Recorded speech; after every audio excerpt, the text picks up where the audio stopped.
ವೃದ್ಧ ಜೀವಗಳನ್ನು ಕಾಪಾಡುವ ಅನಾಥಾಶ್ರಮ ರಕ್ಷಿಸುವ ರಾಜ್ಕುಮಾರನಾಗಿ ನಟ ಪುನೀತ್ ನಟನೆಗೆ ಸೀಮಿತವಾಗಲಿಲ್ಲ. ನಿಜ ಜೀವನದಲ್ಲಿ ಪುನೀತ್ ರಾಜ್ಕುಮಾರನಾಗಿಯೇ ಮೆರೆದರು. ಸಾವಿರಾರು ವಿದ್ಯಾರ್ಥಿಗಳಿಗೆ ಉಚಿತ ಶಿಕ್ಷಣ, ವೃದ್ಧರ ಮತ್ತು ಅನಾಥರ ಪೋಷಣೆ ಜೊತೆಗೆ ಹೆಣ್ಣು ಮಕ್ಕಳಿಗೆ ಶಿಕ್ಷಣ ಧಾರೆ ಎರೆದಿದ್ದರು. ತಾನು ಸಮಾಜಕ್ಕೆ ಈ ಕೊಡುಗೆ ಕೊಟ್ಟಿದ್ದೇನೆ ಎಂದು ಎಲ್ಲೂ ಬಹಿರಂಗಪಡಿಸದೆ ಸಮಾಜ ಸೇವೆ ಮಾಡುತ್ತಿದ್ದರು. ಪುನೀತ್ ನಟನೆ ಮಾಡಿದ್ದ ರಾಜ್ಕುಮಾರ ಸಿನಿಮಾ ಹಿಟ್ ಆಗಿತ್ತು.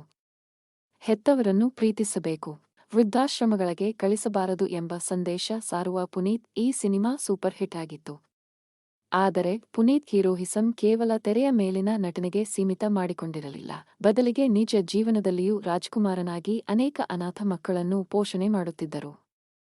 ಅನೇಕ ವೃದ್ಧಾಶ್ರಮಗಳನ್ನು, ಗೋ ಶಾಲೆಗಳನ್ನು ಪೋಷಣೆ ಮಾಡುತ್ತಿದ್ದರು.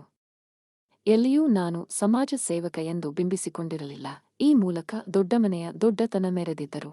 ಪುನೀತ್ ರಾಜ್ಕುಮಾರ್ ಸುಮಾರು 26ಕ್ಕಿಂತಲೂ ಹೆಚ್ಚು ಅನಾಥಾಶ್ರಮ, 19 ಗೋಶಾಲೆ, 16 ವೃದ್ಧಾಶ್ರಮಗಳನ್ನು ಪೋಷಣೆ ಮಾಡುತ್ತಿದ್ದರು. ಮಾತ್ರವಲ್ಲದೆ ಸುಮಾರು 45ಕ್ಕೂ ಹೆಚ್ಚು ಶಾಲಾ ಮಕ್ಕಳನ್ನು ಓದಿಸುತ್ತಿದ್ದರು. ಮಿಗಿಲಾಗಿ ಶಕ್ತಿಧಾಮ ಮೂಲಕ ಸಾವಿರಾರು ಹೆಣ್ಣು ಮಕ್ಕಳಿಗೆ ಶಿಕ್ಷಣ ನೀಡುತ್ತಿದ್ದರು. ಪುನೀತ್ ಮಾಡುತ್ತಿದ್ದ ಸೇವೆಯನ್ನು ಸಾರ್ವಜನಿಕವಾಗಿ ಎಲ್ಲಿಯೂ ಹೇಳಿಕೊಳ್ಳುತ್ತಿರಲಿಲ್ಲ ಎಂಬುದು ವಿಶೇಷ. ಪುನೀತ್ ಸಮಾಜದ ಬಗ್ಗೆ, ಬಡವರ ಬಗ್ಗೆ ಹೊಂದಿದ್ದ ಕಾಳಜಿ, ಮಾಡುತ್ತಿದ್ದ ಸೇವೆ ಇಂದಿಗೆ ಅಂತ್ಯವಾಗಿದೆ. ಪುನೀತ್ ಮಾಡುತ್ತಿದ್ದ ಸಮಾಜ ಸೇವೆಯನ್ನು ವಿಧಿಯಾಟ ನಿಲ್ಲಿಸಿದೆ. ಪುನೀತ್ ನಟನೆಯ ರಾಜ್ಕುಮಾರ ಸಿನಿಮಾ ನೋಡಿ ವೃದ್ಧರು ಕಣ್ಣೀರು ಹಾಕುತ್ತಿದ್ದರು. ಸಿನಿಮಾ ಹಿಟ್ ಬಳಿಕ ವೃದ್ಧಾಶ್ರಮಗಳನ್ನು ದತ್ತು ಪಡೆದು ಪೋಷಣೆ ಮಾಡಿದರು.